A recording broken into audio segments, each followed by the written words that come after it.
नमस्कार मित्रों, आज के इस वीडियो में एक बार फिर से आप सभी का बहुत बहुत हार्दिक स्वागत है। हम आशा करते हैं कि आप सभी स्वस्थ होंगे, मस्त होंगे और पूरी तरह से अपनी तैयारी में व्यस्त होंगे।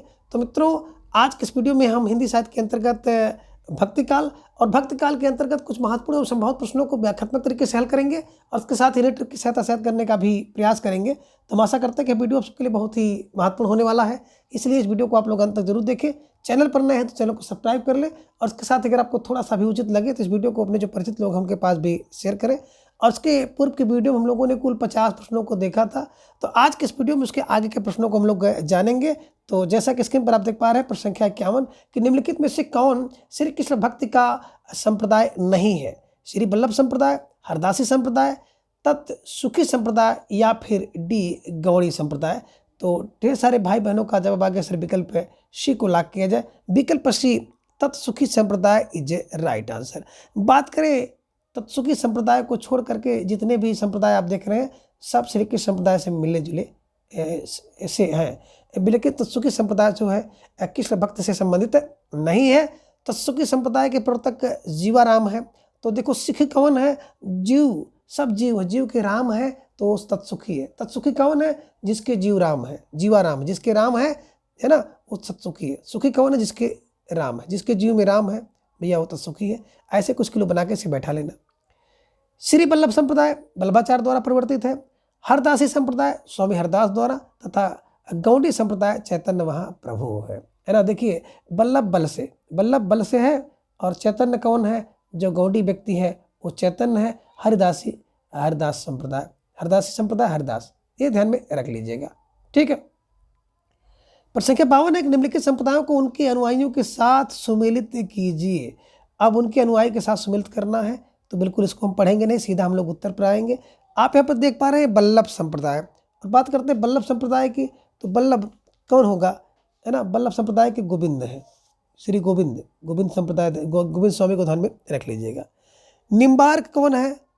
जो हरि का दास होगा, हरिदासी निम्बार्क संप्रदाय। राधा वल्लभ संप्रदाय के तो दमदार व्यक्ति जो होते हैं ना, वो बिल्कुल दमदार व्यक्ति, दमदार फार दामोदर को ध्यान में रखिएगा। और चैतन्य होगा, अगर कोई आपको गदा से भट्ट से मार देगा तो तुरंत आप चैतन्य हो जाएंगे, लेट होंगे अरे कहाँ से किसने मार दिया। तो अगर कोई आपको गदा से भट्ट से मार देगा तो आप चैतन्य हो जाएंगे। ये अनुयायी हैं। फिलहाल इसके प्रवर्तक और अनुयायी दोनों को हम लोग देखते हैं व्याख्या में, तो आपको निश्चित रूप से सही मिल जाएगा। फिलहाल इस प्रश्न के अनुसार अगर आपको विकल्प का जवाब देना है तो विकल्प ये आपका बिल्कुल सही था। ये 4, 5, 1, 2 और 3 इज राइट आंसर। व्याख्या देख सकते हैं आप। देखिए कैसे व्याख्या को आपको दिमाग में बैठाना है। तो देखिए वल्लभ संप्रदाय के वल्लभाचार्य हैं, लेकिन वल्लभ संप्रदाय के वल्लभाचार्य हैं, किसको वल्लभ देते हैं? वल्लभाचार्य को देते हैं गोविंद वल्लभ देते हैं वल्लभाचार्य को। निम्बार्क भैया, निम्बार्क तो निम्बार्काचार्य है, लेकिन हर व्यास है तो निम्बार्क का व्यास होता है। राधा वल्लभ दमदार होते हैं, लेकिन हर वंश का हित करते हैं हर वंश का, इसलिए दमदार होते हैं।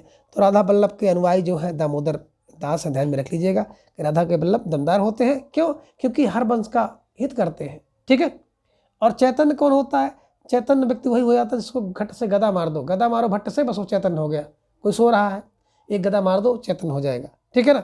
हरदासी संप्रदाय, सखी संप्रदाय या टट्टी संप्रदाय, चूंकि ये लोग क्या करते थे, टाटी लगा के रहते थे, इस कारण से इनको टट्टी संप्रदाय भी कहा जाता है, ध्यान में रखिएगा।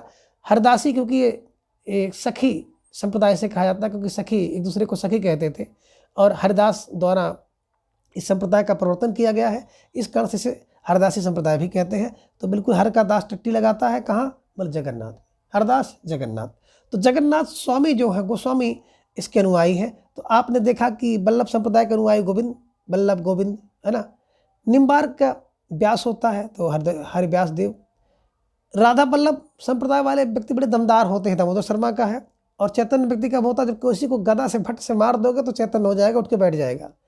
और हरदासी तो हरदास हर के दास बन गए लोग जा करके, कहाँ? जगन्नाथ में। जैसे भी दिमाग में बैठाने का प्रयास करिएगा।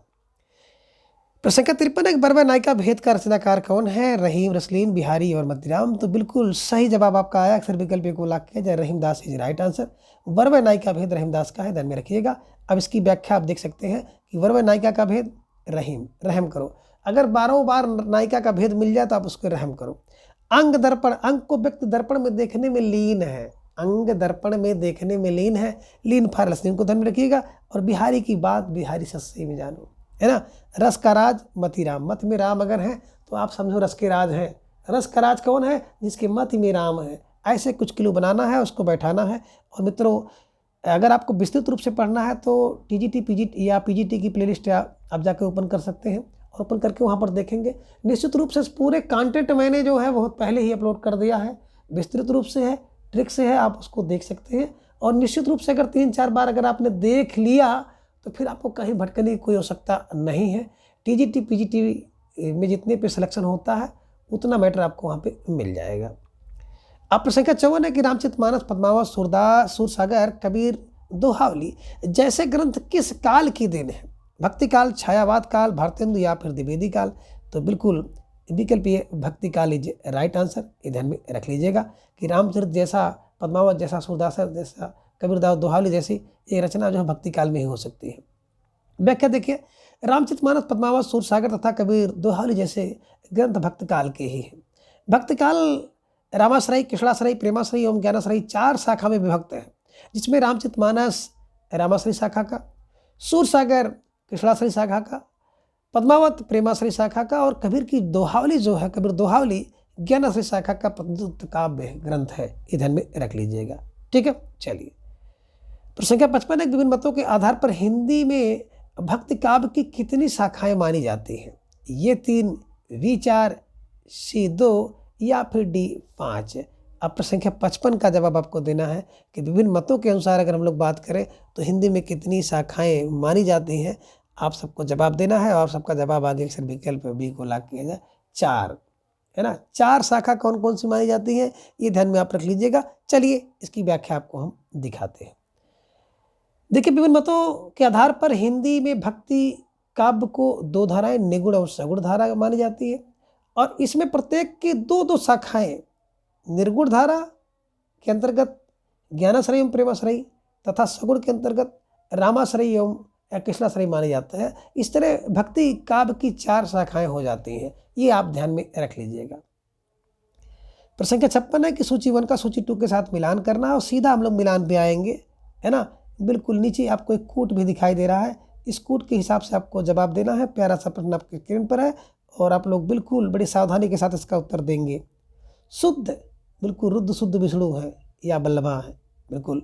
आदित्य तो भैया आदित्य शंकराचार्य है और बड़े स्मार्ट है।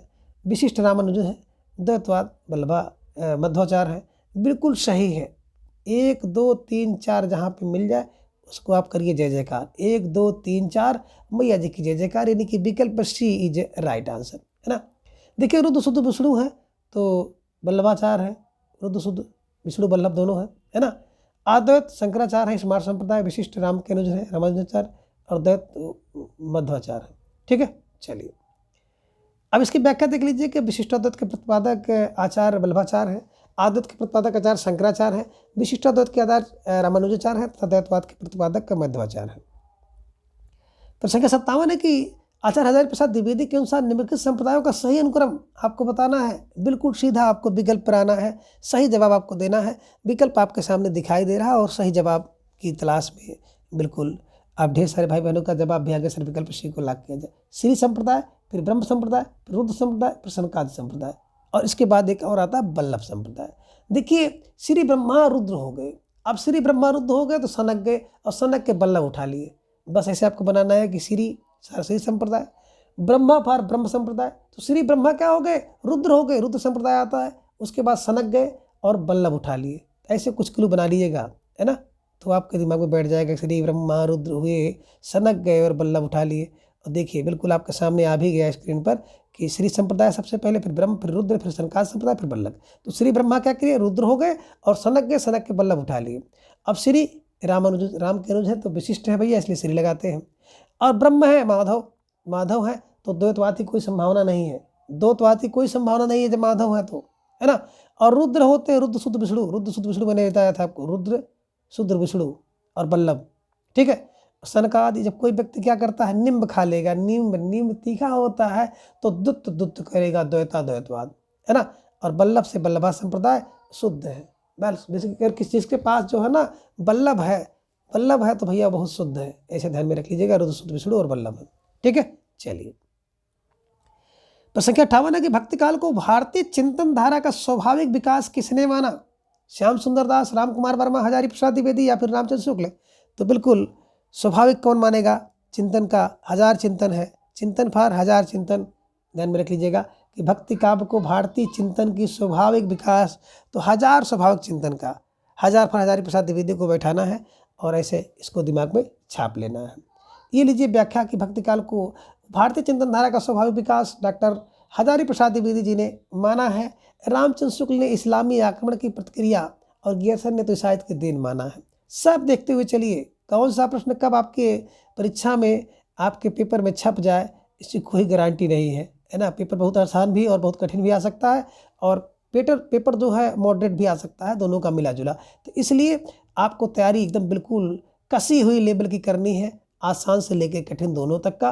और मित्रों आप लोग इसको भी जान लीजिएगा कि मेरिट किसी भी स्तर पे कम नहीं जाएगी, क्योंकि काफ़ी समय हो गया है फार्म भरे हुए, लोग इसी तैयारी में लगे हुए हैं और कोई वैकेंसी बीच में आई नहीं है। तो निश्चित रूप से इसकी जो मेरिट है हाई जाने की पूरी संभावना है। लीजिए प्रश्न संख्या 59 आपके सामने आ गया। सूची 1 को सूची 2 के साथ मिलाना है और कैसे मिलाएंगे? तो बिल्कुल देखिए, एक ओनाई घटा परी जग छाई, तो जायसी ने कहा कि ओनाई घटा परी जग छाया, है ना, ये जायसी का है, जायसी सी। ओनाई घटा से छाई है जग में, है ना, ऐसे ट्रिक बनाना। आवाज जात पन्हैया टूटे कुंभन दास का, आते जाते कुंभन दास का पन्हैया टूट गया। अति मिलीन वृषभान कुमारी, तो भैया सूरदास ने बताया है, सूरदास ध्यान में रख लीजिएगा। और कीरत भरत भूप भल सोई, तो तुलसीदास। कीर्ति भरती भूम भल सोई, तो तुलसी ये ध्यान में रख लीजिएगा। इसके हिसाब से अगर आप देखेंगे तो विकल्प डी 4 2 1 3 इज राइट आंसर। ठीक है, चलिए व्याख्या भी देख लीजिए। गोनाई जायसी और आवाजत पन्हैया टूटी कुंभन की, अतिमलिन ब्रजभान कुमारी सूरदास का, केत भनित तुलसीदास का। प्रश्न संख्या 60 थोड़ा सा देखिएगा, यहाँ पे छुपा छुपा आपको दिख रहा है ब्लैक में, है ना। सूची 1 और सूची 2, सूची 1 को सूची 2 के साथ मिलाना है और सावधानी के साथ आपको मिलाना है। बिल्कुल सीधे हम लोग आ जाते हैं। देखिए अद्वैत यहाँ पर राय है, रायदास की, रायदास अद्वैत में आएंगे। विशिष्ट द्वैत कौन है? तुलसी विशिष्ट है सबके लिए, तो बस ध्यान में रख लीजिएगा, तुलसी सबके लिए विशिष्ट, विशिष्टाद्वैत। और शुद्ध कौन है? जो कुंभन में गढ़ा हुआ है, कुंभन में वो व्यक्ति शुद्ध है, तो शुद्धाद्वैत कुंभन दास। और सखी कौन है? जो हरि की दास है ना, वही सखी है, तो सखी संप्रदाय ध्यान में रख लीजिएगा। इसको तो बिल्कुल आप लोग रटे होंगे, 20 बार रटे होंगे। तो सखी को जहाँ पे देखिएगा एकदम बिल्कुल, है ना, विकल्प 2 में, और विकल्प 2 जहाँ पे आपको मिल जाए उसी पे आपको जाना था, विकल्प डी में। तो इस तरह से आप परीक्षा में भी थोड़ा सा कसरत करिएगा, अभ्यास करिएगा। अगर कोई एक विकल्प आपके पकड़ में आ गया तो निश्चित रूप से सारे विकल्प बनने की संभावना बन जाती है। तो विकल्प डी इज राइट आंसर। जिन भाई बहनों ने विकल्प डी का चुनाव किया तो बिल्कुल सही जवाब बेसुन तैयारी आप सबको यहाँ पर दिख रही। निश्चित रूप से आप सब लाख लाख बधाई के पात्र हैं। ये लीजिए व्याख्या देख लीजिए। अद्वैत रायदास का है और प्रवर्तक शंकराचार्य हैं। विशिष्टाद्वैत तुलसीदास का है, रामानुजाचार्य इसके प्रवर्तक है। शुद्धाद्वैत कुंभन दास का, कुंभन दास के कवि हैं और बल्लभाचार्य इसके प्रवर्तक है। सखी संप्रदाय हरदासी और स्वामी हरदास। तो ऐसे कुछ मिलाइएगा और इसको बिल्कुल ध्यान में रख लीजिएगा। अब प्रश्न संख्या 61 है कि अद्वैतवाद के प्रवर्तक कौन है? शंकराचार्य, बल्लभाचार्य, माधवाचार्य या रामानुजाचार्य? तो अद्वैत है शंकराचार्य जी, ध्यान में रखिएगा, श्री इनका संप्रदाय है, तो ऐसे को ध्यान में रखना है। अब देख लीजिए यहाँ पर आपको व्याख्या भी मिल गई। शुद्धाद्वैत के बल्लभाचार्य हैं, अद्वैतवाद के माधवाचार्य हैं और विशिष्टाद्वैत रामानुजाचार्य हैं। प्रश्न संख्या 62 है कि कबीर में जो रहस्यवाद पाया जाता है वह अधिकतर सूफियों के प्रभाव के कारण, यह कथन किसका है कि कबीर दास में जो रहस्यवाद पाया जाता है वह अधिकतर सूफियों के प्रभाव के कारण है? कथन किसका है? डॉक्टर पुखराज मारू, सुम प्रभसूर, आचार्य रामचंद्र शुक्ल, डी नागेंद्र। बिल्कुल विकल्प में देखोगे तो आपको खुद ही दिख जाएगा कि विकल्प C doctor Ramchandra Shukla is right answer. ठीक है, चलिए व्याख्या दीजिए। कबीरदास में जो रहस्यवाद पाया जाता है वह अधिकतर सूफियों के प्रभाव के कारण है। यह कथन आचार्य रामचंद्र शुक्ल जी का है। शुक्ल जी कबीरदास को संत काव्य धारा का प्रथम कवि मानते हैं। उनकी भाषा को सदुकड़ी भाषा कहा है, ये ध्यान में रख लीजिएगा। प्रसंग 63 है कि जो तिरिया पीहर बसे सूरत रहे प्युमा ही, ऐसे जग में रहे गुरु को भूले नाही। उपयुक्त पंक्तियाँ किसकी हैं? सुंदरदास की, कबीरदास की, सहजोबाई की या फिर रायदास की। देखिए, जो तिरिया पीहर बसे, जिस प्रकार से तिरिया पीहर में बड़े सहज भाव से रहती है, ऐसे कर लीजिएगा कि जो तिरिया पीहर बसे। अगर कोई तिरिया है, स्त्री अगर पीहर में सहज भाव से रहती है तो उसका पीहर बहुत सही से गुजरेगा। ऐसे क्लू बना लीजिए कि जो तिरिया पीहर बसे सहज भाव से रहते हैं, यानी कि सहजोबाई द्वारा कही गई ये पंक्ति है, इसको दिमाग में बैठा लीजिएगा। ठीक है, चलिए। जो तिरिया पीहर बसे सूरत रहे प्युमा ही, ऐसे जन जग में रहे गुरु को भूले नाही। उपयुक्त पंक्तियाँ सहजोबाई की है। सहजोबाई निर्गुण काव्यधारा की संत कवित्री हैं। यह महात्मा चाणदास के शिष्या थे और इनके द्वारा रचना सहज प्रकाश है। तो सहजोबाई का सहज प्रकाश, ऐसे ध्यान में आप रखिएगा। प्रसंग 64 है कि प्रभु जी तुम चंदन हम पानी, जाकी अंग अंग बास समानी। ये का पंक्तियाँ किस संत कवि की हैं? कबीरदास, रायदास, पीपा या फिर नानक देव। तो 64 का जवाब फटाफट आगे अक्सर विकल्प बी को लॉक किया जाए। विकल्प B Raidas is right answer, है ना। कि प्रभुदित तुम चंदन हो हम पानी है, ऐसी हमारी राय है। व्याख्या देख लीजिए। संत रायदास, जिनका एक नाम रविदास है, मीराबाई और उदय के गुरु माने जाते हैं। रायदास के 40 पद गुरु ग्रंथ साहब में संकलित है। प्रमुख कवि और उनकी पंक्तियां जाके कुटुंब सब ढोर ढोवंत है, फिर ही आजहूँ बनारसी आस पासा। तो बनारसी के आसपास आज भी उसके कुटुंब ढोर ढोते हैं, ऐसी मेरी राय है ना। राय फा रायदास की है। हर रस पिया जानिए जो कबहू न जाए खुमार। हर रस का खूब पी लीजिए जो कभी खुमार ना हो। तो कबीरदास की पंक्ति है। जो नर दुख में दुख न माने तो नाना ना, जो नर दुख में दुख ना माने तो नाना नाना नारे, यानी कि नाना गुरु नानक जी की पंक्ति है, ध्यान में रख लीजिएगा। और सुख स्नेह और उभय नहीं जाके, कंचन माटी जाने, जो ब्रह्मंडे सोई पिंडे, सो खोजे सो पावे। संत पीपा की बात है। जो ब्रह्मांड में है वही पिंड में है, तो संत पीपा है। पी में ब्रह्मांड में, है ना, ऐसे ध्यान में रख लीजिएगा। अब देखिए आगे प्रश्न 65 है कि the Nirguna school of Hindi poetry, इनमें से किसका शोध प्रबंध है? डॉक्टर लक्ष्मी सागर बासड़े, हजारी प्रसाद द्विवेदी, बाबू श्याम सुंदर दास या फिर डॉक्टर पीताम्बर दत्त व्रतवाल। तो 65 का जवाब बड़ा लाजवाब आ गया, अक्सर विकल्प डी को लॉक किया जाए। The Nirguna school of Hindi poetry पीताम्बर दत्त व्रतवाल जी का है। ठीक है, ऐसे कुछ क्लू बना के आपको इसको दिमाग में बैठाना है। व्याख्या देखिए। The Nirguna school of Hindi poetry doctor Pitambar Dutt Barthwal का शोध प्रबंध है। डॉक्टर श्याम सुंदर दास के मार्गदर्शन में पीताम्बर दत्त व्रतवाल ने हिंदी का प्रथम शोध हिंदी काव्य में निर्गुण संप्रदाय शीर्षक से लिखा। ये हिंदी के प्रसिद्ध साहित्यकार, आलोचक एवं निबंधकार थे। पीताम्बर दत्त व्रतवाल स्वतंत्र भारत में हिंदी में डीलिट की उपाधि करने वाले पहले शोधार्थी थे। और पीताम्बर दत्त व्रतवाल की बात करते हैं तो गोस्वामी तुलसीदास तथा रूपक रहस्य के भी सहलेखक और कबीर ग्रंथावली एवं रामचंद्रिका के संपादक भी रहे थे। तो इन्होंने गोरखनाथ की रचनाओं का संपादन गोरखबानी से किया था। ध्यान में रख लीजिएगा, महत्वपूर्ण प्रश्न है।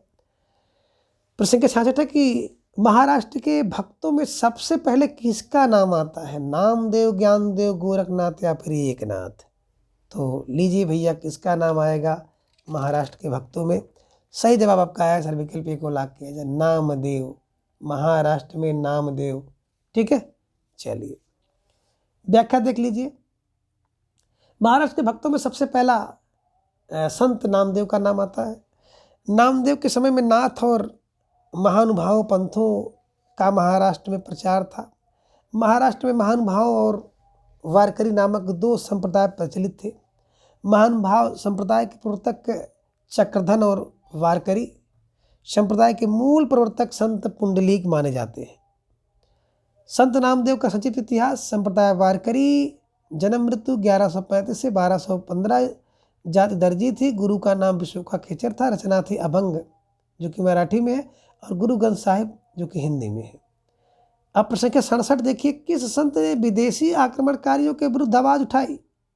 कबीर, गुरु नानक देव, सुंदरदास या फिर डी मलूक दास। जवाब आपको देना है 67 का। प्यारा सा प्रश्न आपकी स्क्रीन पर है कि किसने विदेशी आक्रमणकारियों के विरुद्ध आवाज़ उठाई थी। 67 का जवाब आपको देना है और जवाब आया सर विकल्प बी को लॉक किया जाए। विकल्प बी गुरु नानक देव। जो गुरु होंगे ना वही आवाज़ उठाएंगे, ये ध्यान में आप रख लीजिएगा। और इसकी व्याख्या देख लीजिए। संत गुरु नानक देव ने विदेशी आक्रमणकारियों के विरुद्ध आवाज़ उठाई थी। गुरु नानक देव का जन्म सन 1469 ईस्वी में तालवंडी लाहौर में हुआ था। माता का नाम तिरुपता, पिता का नाम कालूचंद खत्री था, पत्नी का नाम सुलक्षणी था, पुत्र श्रीचंद जिसने उदासी संप्रदाय की स्थापना की और दूसरे पुत्र थे लक्ष्मी चंद। ये उदासी संप्रदाय वेरी वेरी मोस्ट है ना। और आप ये भी मान लीजिएगा मित्रों कि गुरु नानक जी से संबंधित प्रश्न आपकी परीक्षा में पूछा जरूर जाता है, तो गुरु नानक जी को आप लोग डीपली थोड़ा सा देख लीजिएगा, ठीक है। चलिए, गुरु नानक जी के विचार निम्न ग्रंथों में है। जापसी, आस दीवार, रहिरास, सोहिला, नसीहत नामा। और मैंने आपको बताया था ना कि ना जा आरसोन, ना से नसीहत नामा, आ से आस दीवार, रा से रहिरास, सो से सोहिला, जा से जप जी। तो ना जा आरसोन, ना जा ना से नानक जी की रचना है, जा से जप जी, आ से आस दीवार, रा से रहिरास, सो से सोहिला, ना से नसीहत नामा। नसीहत नामा खड़ी बोली में है। और आपने देखा भी होगा जब कोई व्यक्ति किसी को नसीहत देता है ना तो खड़ा खड़ा बोलता है। बता दिया ना, ये कल से बिल्कुल टाइमली आना है आपको। तो आपने देखा होगा जब कोई व्यक्ति किसी को नसीहत देता है तो खड़े खड़े झाड़ देता है कि आपको पढ़ना है तो बिल्कुल हमारे यहाँ टाइमली आना है। या आपको ये भी सुनने में मिलता होगा कि आपको ड्यूटी करनी है तो बिल्कुल समय से आइए। तो खड़े खड़े में नसीहत कोई देता है, खड़े खड़े में देता है, नहीं खड़ी बोली में है। ये प्रश्न यहाँ से बन सकता है। गुरु नानक का रागी नाम मुसलमान शिष्य था। गुरु नानक का रागी नाम का मुसलमान शिष्य था जो नानक के गे पदों को गाता था। इनका एक शिष्य था रागी जो कि मुसलमान जात से था, इनके पदों को गाता था, ठीक है। चलिए, ये लीजिए प्रश्न संख्या 68 आपकी स्क्रीन पर आया कि माया महा ठगनी हम जानी किस भक्त कवि का कथन है। सूरदास, कबीरदास, नाभादास या कुमन दास। तो सब लोग जान रहे हैं कि ऐसी पंक्ति करने वाला सबसे अलग होता है जिसका नाम है कबीरदास। विकल्प बी कबीरदास को ध्यान में रखिएगा, ठीक है। चलिए, व्याख्या देख लीजिए कि माया महा ठगनी हम जानी कबीर का कथन है। कबीरदास जी कहते हैं कि माया बहुत ठगनी है, हम जान लिए हैं। इस कथन के माध्यम से कबीरदास ने माया का सूक्ष्म विशेषण प्रस्तुत करके उससे महाठगनी का रूप में व्यक्त किया है। इसके जाल से केवल गुरु के गान के द्वारा ही निगला जा सकता है। कबीरदास का जन्म 1398 ईस्वी में लाहरतारा जो कि वाराणसी में स्थित है वहाँ पर हुआ था और निधन 1518 ईस्वी में मगहर जो कि बस्ती में पड़ता है यहाँ पर माना जाता है। रामानंद के गुरु थे, कबीरदास साक्षर नहीं थे, अतः इनकी जो वाणियों का संग्रह उनके शिष्य जिसका नाम था धर्मदास ने बीजक में किया। बीजक के 3 भाग है, साखी, शबद, रमैनी। साखी की बात करते हैं तो बिल्कुल दोहा में है, और बात करेंगे शबद का तो पद में है, और रमैनी की बात करते हैं तो दोहा और चौपाई में है, ध्यान में रख लीजिएगा, ठीक है। चलिए सॉरी मित्रों। प्रश्न संख्या 69 है, हम अपने को ऐसे धार्मिक आंदोलन के सामने पाते हैं जो उन सब आंदोलनों से कहीं अधिक विशाल है जिन्हें भारतवर्ष ने कभी देखा है। भक्ति आंदोलन विषय की युक्ति किसकी है? हजारी प्रसाद द्विवेदी, रामचंद्र शुक्ल, मिश्र बंधु या जॉर्ज गियर्सन? जवाब दीजिए 69 का। तो अब जवाब आपका आ गया कि सर विकल्प डी को लॉक किया जाए। विकल्प D George Abraham Gierson is right answer. George Gierson को ध्यान में रखिएगा। हर व्यक्ति अपने को ऐसे धार्मिक आंदोलन के सामने लाता है ना। तो हम अपने को ऐसे धार्मिक आंदोलन के सामने लाते हैं। हमारा आपका बच्चा होता है ना, बच्चे के सामने बिल्कुल धार्मिक चीज़ें लाते हैं, धार्मिक।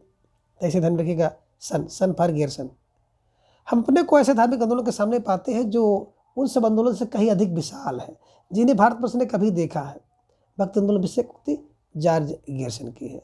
भक्त आंदोलन से संबंधित विभिन्न विद्वानों के विचार।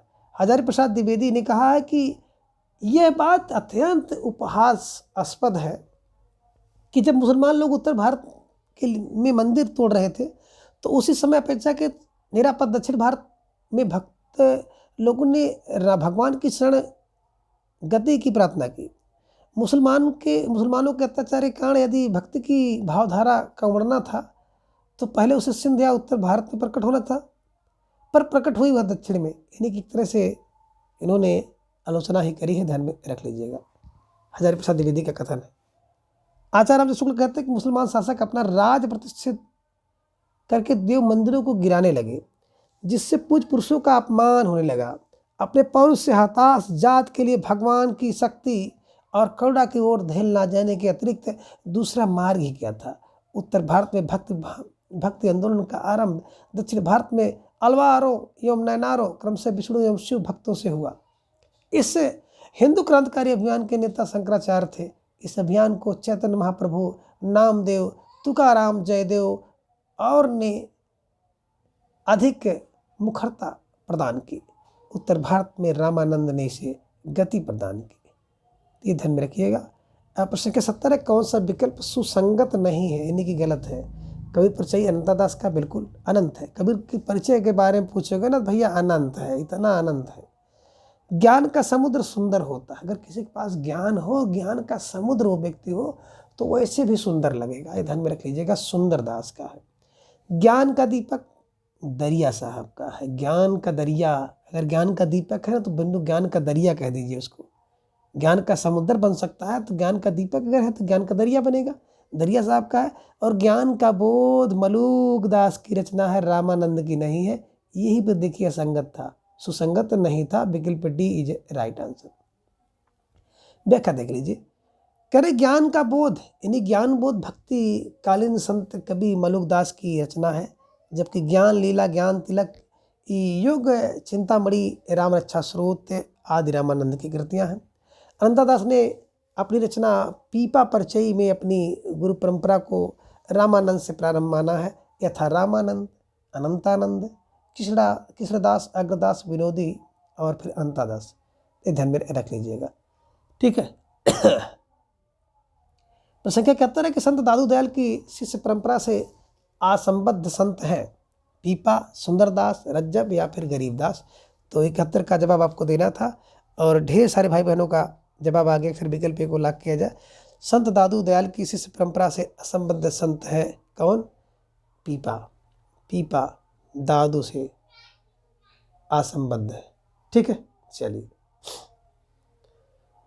इसकी व्याख्या आप देख सकते हैं कि संत दादू दयाल की शिष्य परंपरा से असंबद्ध संत पीपा है। दादू दयाल जी का जन्म 1544 ईस्वी में हुआ था। इनकी शिष्य परंपरा में 52 शिष्य माने जाते हैं।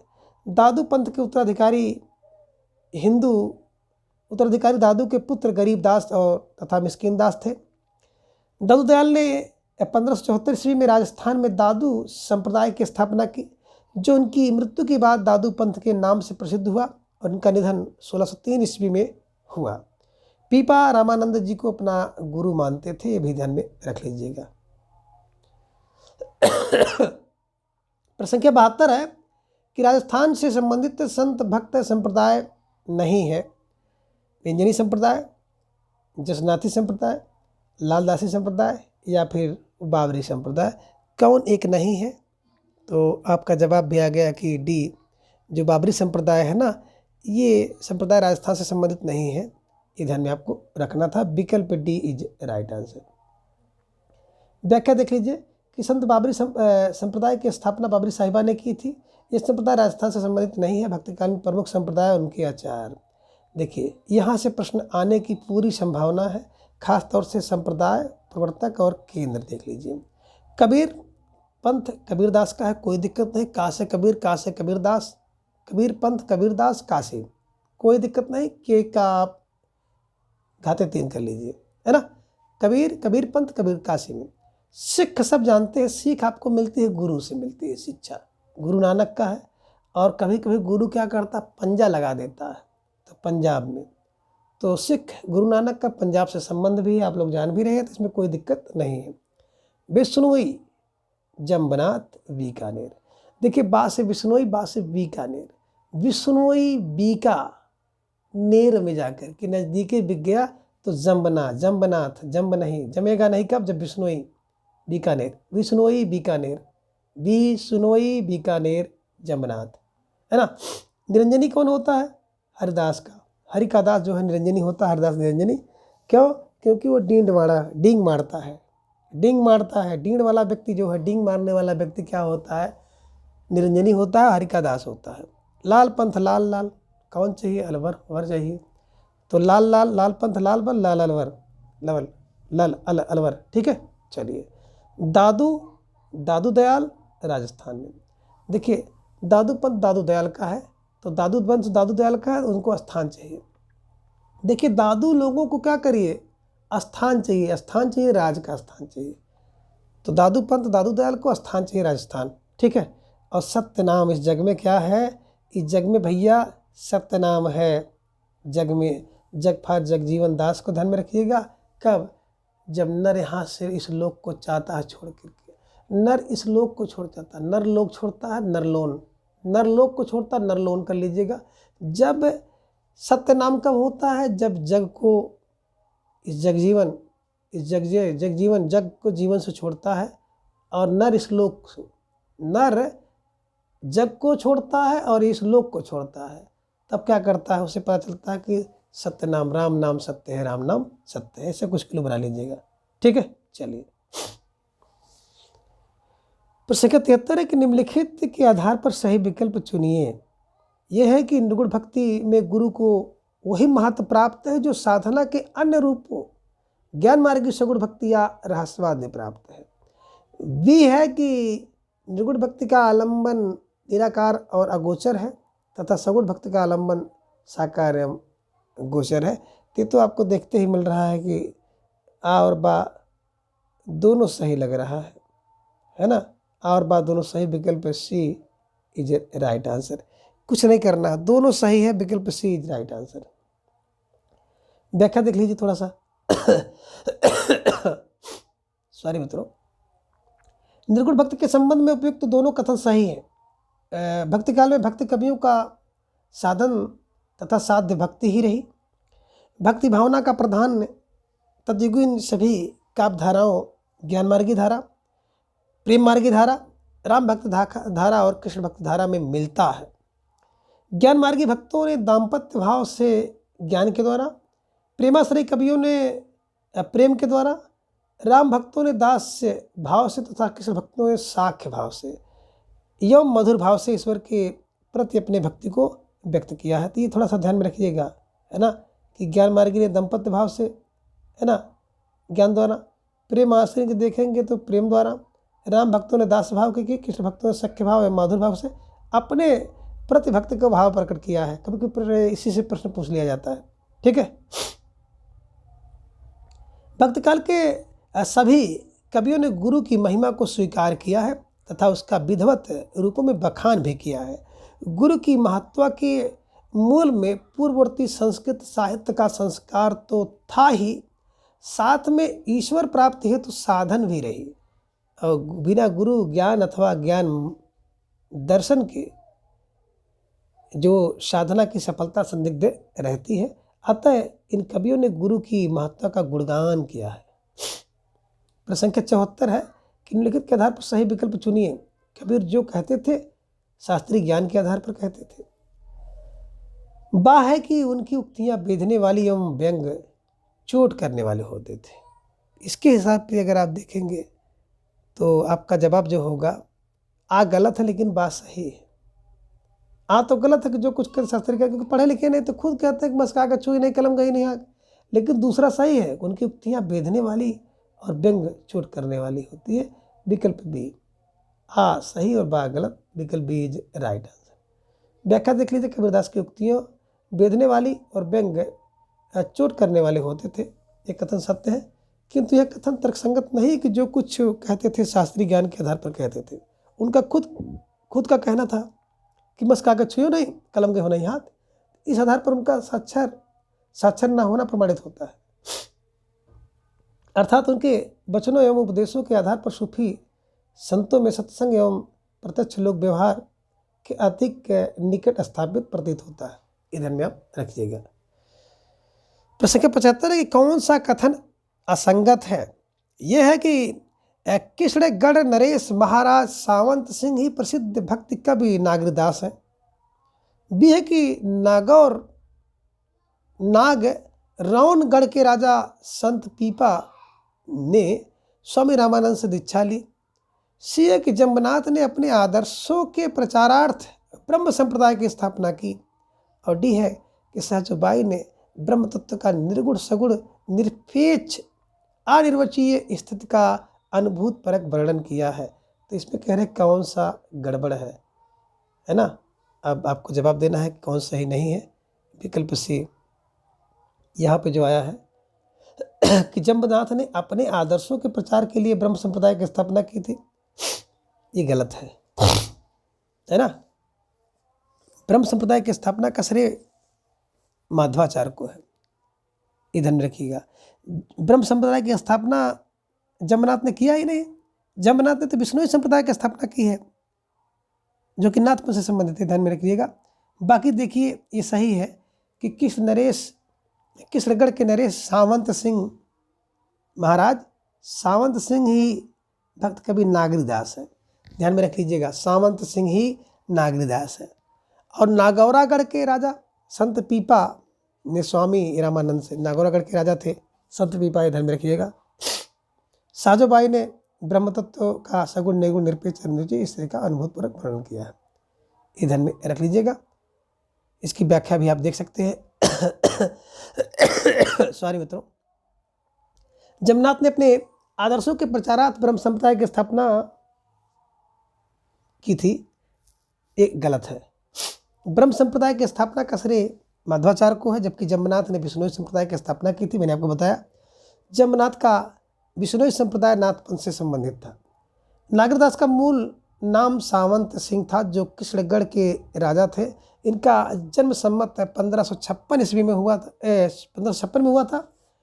इनकी 73 रचनाओं का संग्रह नागर समुच्चय के नाम से ज्ञान सागर यंत्रालय से प्रकाशित हुआ था, ध्यान में रखिएगा।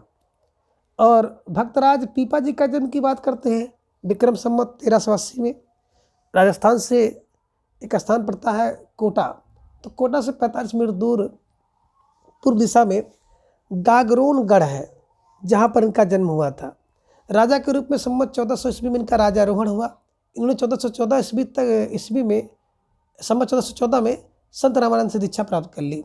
साजोबाई का जन्म 1725 ईस्वी को हुआ था, ये चाणदास की शिष्या थी। इनका एकमात्र ग्रंथ सहज प्रकाश है। इन्होंने ब्रह्म तत्व का निर्गुण सगुण निरपेक्ष अनिर्वचनीय स्थिति का अनुभूति परक वर्णन किया है, अर्थात निर्गुण और सगुण भक्त का सम्मिश्रण आप देख सकते हैं। प्रसंख्या 76 कबीरदास ऐसे ही मिलन बिंदु पर खड़े थे जहाँ पर एक और हिंदुत्व निकल जाता है, दूसरी ओर मुसलमानत्व। कबीर विषय उक्त मान्यता किसकी है? रामचंद्र शुक्ल की, श्याम सुंदर दास की, हजारी प्रसाद की या नाम सिंह शर्मा की? जवाब आपको देना है। प्रसंख्या 76 आपकी स्क्रीन पर है। प्यारा सा प्रश्न है और बहुत सुंदर आपका जवाब आया। अक्सर विकल्प सी को लॉक किया जाए। इस कथन को तो बिल्कुल मैं कहूँगा डबल लॉक पे आप लॉक करिए, है ना, कि कबीरदास ऐसे ही मिलन बिंदु पर खड़े थे जहाँ एक ओर से हिंदुत्व निकल जाता है और दूसरी ओर मुसलमानत्व। ये कथन हजार है। कह रहे कि ये ऐसे स्थान पे खड़े हैं जहाँ से 1000 हिंदू 1000 मुसलमान निकल रहे हैं। एक और हिंदू 1000 निकल रहे हैं, दूसरी ओर मुसलमान 1000 निकल रहे हैं। 1000 पर हजारी प्रसाद द्विवेदी को ध्यान में रखेंगे तो हमेशा के लिए आपके दिमाग में बैठा रहेगा। व्याख्या देख लीजिए कि कबीर विषय के उपयुक्त कथन हजारी प्रसाद द्विवेदी का है। कबीर ने अपनी झाड़ फटकार के द्वारा हिंदू और मुसलमानों के कट्टरपंथ को दूर करने का जो प्रयास किया वो अधिकतर चिढ़ाने वाला सिद्ध हुआ, हृदय को स्पर्श करने वाला नहीं। ये रामचंद्र शुक्ल का कथन है। कबीर की भाषा पंचमेर खिचड़ी है। श्याम सुंदर दास ने कहा भाषा पंचमेर खिचड़ी होगी ना तो बड़ी सुंदर होगी। और कबीर का जीवन काल उन्होंने रामानंद, सिकंदर लोधी, पीपा, नानक आदि के समकालीन बना देता है। ये कथन सरनाम सिंह का है। 77 है कि निम्न में से किसका जन्म 1469 ईस्वी में कार्तिक पूर्णिमा के दिन पंजाब के तालवंडी गांव में हुआ था? गुरु गोबिंद सिंह, अर्जुन देव, गुरु तेग बहादुर या फिर डी गुरु नानक देव? जवाब आपको देना है। प्यारा सा प्रश्न है आपका, भटकाने वाला थोड़ा सा प्रश्न है। बिल्कुल सही जवाब विकल्प D Guru Nanak Dev is right answer. व्याख्या देख लीजिए। गुरु नानक देव जी का जन्म 1469 ईस्वी में कार्तिक पूर्णिमा के दिन पंजाब के तलवंडी नामक स्थान पर हुआ था। गुरु नानक देव सिख संप्रदाय के मूल प्रवर्तक एवं आदि गुरु थे। प्रमुख रचनाएं हैं जापती दीवार, आस दीवार, रहीरास और सोहिला है। जापजी नामक दर्शन का सार तत्व है। नसीहतनामा नानक देव की महत्वपूर्ण रचना है। यह ध्यान में रखिएगा। प्रश्न संख्या 78 है कि निर्गुण भक्ति काव्यधारा में उदासी संप्रदाय के प्रवर्तक कौन है? ये दादू दयाल, रज्जब, श्रीचंद या फिर मलुकदास। तो देखिए, उदासी कब व्यक्ति के अंदर होती है? जब श्री माने होता है लक्ष्मी कम होती है तो व्यक्ति बड़ा उदास होता है कि 500 रुपया बचा है, अब इसी में सब्जी लाना है, गैस भरवाना है, कोचिंग का पैसा देना है और मकान मालकिन को पैसा भी देना है, तो बेचारा थोड़ा सा उदास रहता है। उदासी कब रहती है? जब श्री चंदनी लक्ष्मी कम रहती है। ये ध्यान में आप रखिएगा। ठीक है। अब व्याख्या देख लीजिए कि निर्गुण भक्ति काव्यधारा में उदासी संप्रदाय के प्रवर्तक श्रीचंद हैं। प्रमुख भक्तकालीन प्रमुख संप्रदाय उनके प्रवर्तक को देख लीजिए। वल्लभ संप्रदाय वल्लभाचार्य, निम्बार्काचार्य है ना, राधा वल्लभ हरवंश, राधा के वल्लभ हरवंश का हित करते हैं। हरदासी स्वामी हरदास, गौड़ी चैतन्य महाप्रभु, तत्सुखी जीवाराम का, रुद्र विष्णु और दादू दयाल का है। ध्यान में रख लीजिएगा। संख्या 79 है कि संत साहित्य के संबंध में कौन सा कथन उचित नहीं प्रतीत होता है? यह है कि संत साहित्य एक वैचारिक भूमि पर स्थित है। बी है कि रामचंद्र शुक्ल के अनुसार है इस्लामिक आक्रमण से पराजित हिंदू जनता की असहाय मनस्थिति का परिणाम है। सी है कि संत साहित्य को मात्र पूजा भजन पूजन के स्तर पर देखा जा सकता है। और डी है कि हजारी प्रसाद द्विवेदी के अनुसार संत साहित्य या भक्ति आंदोलन भारतीय चिंता धारा का स्वाभाविक विकास है। तो 79 के हिसाब से आप बिल्कुल सही जगह पे पहुंच गए हैं कि सर विकल्प सी को लॉक किया जाए। विकल्प सी आप जो देख रहे हैं ना कि संत साहित्य को मात्र भजन पूजन के स्तर पर देखा जा सकता है, यही असंगत, यही गलत है। ठीक है, चलिए। संख्या 80 है कि संख्या 80 है कि कबीर का भक्ति आंदोलन विद्रोह मूलक है, तो गोस्वामी तुलसीदास का प्रतिरोधात्मक। यह विचार व्यक्त करने वाले विद्वान हैं रामचंद्र शुक्ल, डॉक्टर नागेंद्र, डॉक्टर बच्चन सिंह या फिर राम विलास शर्मा जी। तो आपका जवाब आना चाहिए और जवाब आया भी कि सर विकल्प सी को लॉक किया जाए।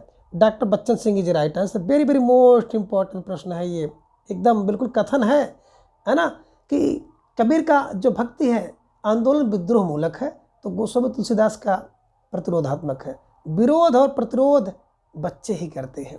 बच्चे फार डॉक्टर बच्चन को ध्यान में रख लीजिएगा। विद्रोह करना हो चाहे प्रतिरोध करना हो, बच्चे करते हैं। अब इसकी व्याख्या भी देख सकते हैं कि कबीर का भक्ति आंदोलन विद्रोह मूलक है, तो गोस्वामी जी का प्रतिरोधात्मक है। विचार व्यक्त करने वाले विद्वान डॉक्टर बच्चन सिंह हैं। आचार्य शुक्ल कहते हैं कि निर्गुण धारा के संतों की वाणी में किस प्रकार लोक धर्म की अवहेलना छुपी हुई थी।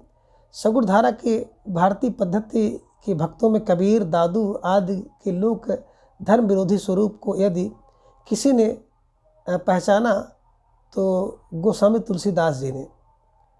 डॉक्टर नागेंद्र लिखते हैं कि तुलसीदास की भक्ति भावना कबीर आदि निर्गुण भक्तों की ज्ञान योगमयी भावना की भांति रहस्यमयी नहीं है, वो सीधी सरल एवं सहज साध्य है। ठीक है, ये ध्यान में आप रखिएगा। प्रश्न 81 है कि गुरु नानक देव जी की माता का नाम था लक्ष्मी, वितस्ता, रूपना या तृप्ता। तो अभी आपने देखा था कि कालू चंदन के पिताजी थे और इनकी माता का नाम तृप्ता था। श्रीचंद उतादी चंदन के 2 पुत्र थे, ये ध्यान में रख लीजिएगा। विकल्प सी तृप्ता इज राइट आंसर। व्याख्या देख सकते हैं, गुरु नानक देव सिखों के प्रथम गुरु हैं। इनका जन्म तलवंडी वर्तमान नानकाना साहिब जो कि पंजाब इस समय पाकिस्तान में है 15 अप्रैल 1469 ईस्वी में पूर्णिमा के दिन हुआ था। निधन सितंबर 1539 ईस्वी में करतारपुर में हुआ था। इनके पिता का नाम मेहता कालू और माता का नाम तृप्ता देवी था। इनकी बहन का नाम नानकी था और नानक के निम्न ग्रंथ हैं जापजी जो कि नानक दर्शन का सार है, आस दीवार, रहीरास, सोहिला और नसीहतनामा जो कि खड़ी बोली में है। और मैंने अभी चर्चा किया था ना, कोई आपको नसीहत देता है तो खड़े खड़े देता है, खड़ी बोली में झाड़ के, है ना, ये ध्यान में रख लीजिएगा। 82 है कि हम तो भगत मुकत में आया, गुर प्रसाद राम गुण गाया। पंक्तियाँ किस ग्रंथ से ली गई हैं? पद्मावत, रामचरितमानस, कबीर परिचय या फिर बीचक से। तो बिल्कुल 82 का जवाब आपको देना है और जवाब आ गया अक्सर विकल्प सी को लॉक किया जाए।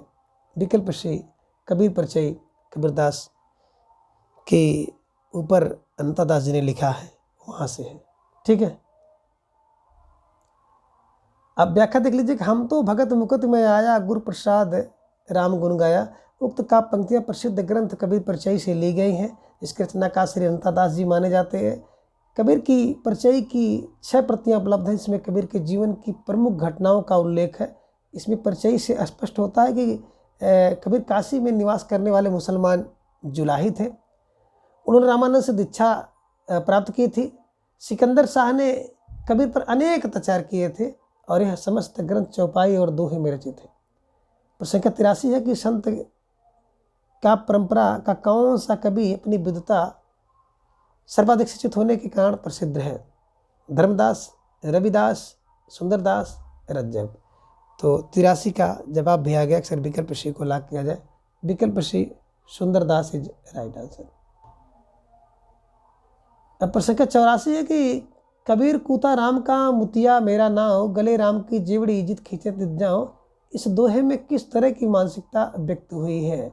और आपका जवाब आ गया। अक्सर विकल्प को लॉक किया जाए। आत्मसमर्पण, है ना। कैसे दिमाग में बैठाना है? तो देखिए, आत्मसमर्पण, कुत्ता मुतिया नाम लेकर के आत्मसमर्पण किए हैं, ध्यान में रखिएगा। और व्याख्या देख लीजिए, फिर दोहे में आत्मसमर्पण की मानसिकता व्यक्त हुई है। प्रस्तुत दोहा भक्तिकाल की निर्गुण काव्यधारा के प्रति कवि कबीरदास द्वारा रचित है। कबीरदास अरबी भाषा का शब्द है जिसका अर्थ होता है महान या श्रेष्ठ। कै बिरहन को मीच दे कयापा दिखलाए, 8 पार का दाछड़ा मुँह पे सहा न जाए। इन पंक्ति में प्रेम की किस स्थिति का वर्णन किया गया है? विरह की अतिशयता, प्रेम की सामान्य स्थिति, प्रिय की निष्ठुरता, उपालंब। जवाब दीजिए, है ना। और सब समझ गए कि विकल्प ए को लॉक किया जाए। विकल्प ए प्रेम की अतिशयता का वर्णन किया गया है। कै बिरहन को मीच दे कयापा दिखलाए, 8 पार का दाछड़ा मुँह पे सहा न जाए। आगे देख सकते हैं इसको कि कबीरदास जी की उक्ति पंक्तियों में प्रेम में विरह की अतिशयता की स्थिति का वर्णन हुआ है। कबीरदास भक्तिकाल के संत काव्यधारा के प्रमुख कवि हैं। कबीरदास का जन्म 1398 एवं मृत्यु 1518 ईस्वी में हुआ है। कबीर की वाणी का संग्रह उनके शिष्य धर्मदास ने बीजक नाम से किया है। 86 है, कबीरदास जी ने अपने रहस्यवादी और दार्शनिक विचारों की व्याख्या किसमें की है? रमैनी, शब्द साखी या कबीर पंथ में? तो 86 का जवाब आपको आ गया। अक्सर विकल्प ए को लॉक किया जाए। कबीर की वाणियों का संग्रह उनके शिष्य धर्मदास ने बीसक नाम से किया है ना। विकल्प ये आप देख लीजिएगा, है ना, रमैनी। ठीक, चलिए व्याख्या देख लीजिए। कबीरदास की वाणियों का संग्रह उनके शिष्य धर्मदास ने बीजक नाम से 1464 में किया है। बीजक के 3 भाग है, साकी, शब्द और रमैनी। रमैनी में कबीर के रहस्यवादी तथा दार्शनिक विचारों को संकलित किया गया है। रमैनी चौपाई छंद में प्रयुक्त है। प्रश्न संख्या 87 है कि कबीरदास की भाषा कैसी है? सदुक्कड़ी, खड़ी बोली, अवधी या फिर अपभ्रंश? तो सब लोग जान रहे हैं सदुक्कड़ी भाषा है। रामचंद्र शुक्ल जी ने कहा है।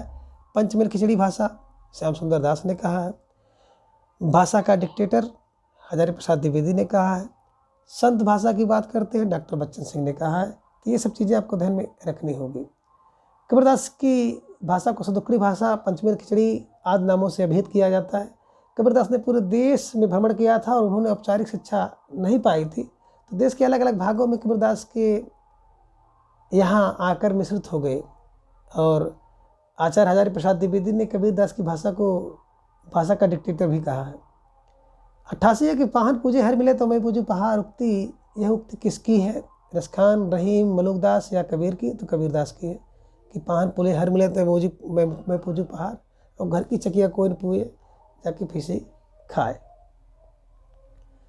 डी में आप व्याख्या देख सकते हैं कि पाहन पूजे हर मिले तो मैं पूजू पहाड़, यह उक्ति भक्तिकाल के निर्गुण धारा के ज्ञानश्री शाखा के कवि कबीरदास हैं। डॉक्टर बच्चन सिंह ने लिखा है कि हिंदी भक्ति काव्य का प्रथम क्रांतिकारी पुरस्कर्ता कबीर है। कबीर की वाणी का संग्रह सन 1464 ईस्वी में उनके सिद्ध धर्मदास ने बीजक में किया था। ये ध्यान में रख लीजिएगा। प्रश्न संख्या 89 है कि निम्नलिखित में से कौन निर्गुण भक्ति धारा का कवि नहीं था? नानक, जायसी, मीरा या फिर कबीर? तो 89 का जवाब आपका आ गया। अक्सर विकल्प सी को लॉक किया जाए। विकल्प सी मीरा इज राइट आंसर। प्रश्न संख्या 89 के व्याख्या देख लीजिए कि मीराबाई निर्गुण काव्यधारा की कवित्री नहीं थी। मीराबाई सगुण भक्ति काव्यधारा के कृष्ण भक्त शाखा के प्रमुख कवित्री थी। मीराबाई ने श्री कृष्ण की उपासना प्रीतम या पति के रूप में की है। मीराबाई की भाषा जो है राजस्थानी मिश्रित परिभाषा है। जायसी भक्ति काल के निर्गुण काव्यधारा की सूफी प्रेम मार्गी शाखा के प्रमुख कवि हैं। इनकी प्रसिद्ध रचना पद्मावत है और गुरु नानक देव और कबीर निर्गुण काव्यधारा के संत काव्य के प्रसिद्ध कवि थे। निम्न में से कौन सिख संप्रदाय के गुरु थे? गुरु अर्जुन देव, गुरु अंगद जी, गुरु नानक देव जी, गुरु गोविंद सिंह जी।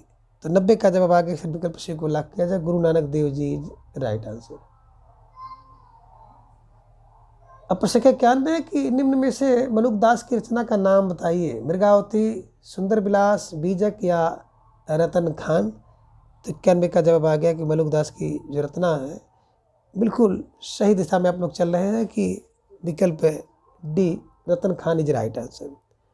अब आप इसमें देख लीजिएगा कि व्याख्या में रतन खान मलुकदास का है, मृगावती कुतुबन की है, सुंदर विलास सुंदरदास का है, बीजक कबीरदास का है। प्रश्न 92 कि किस कवि की प्रथम रचना से प्रभावित होकर के अकबर ने गोवध बंद करवा दिया था?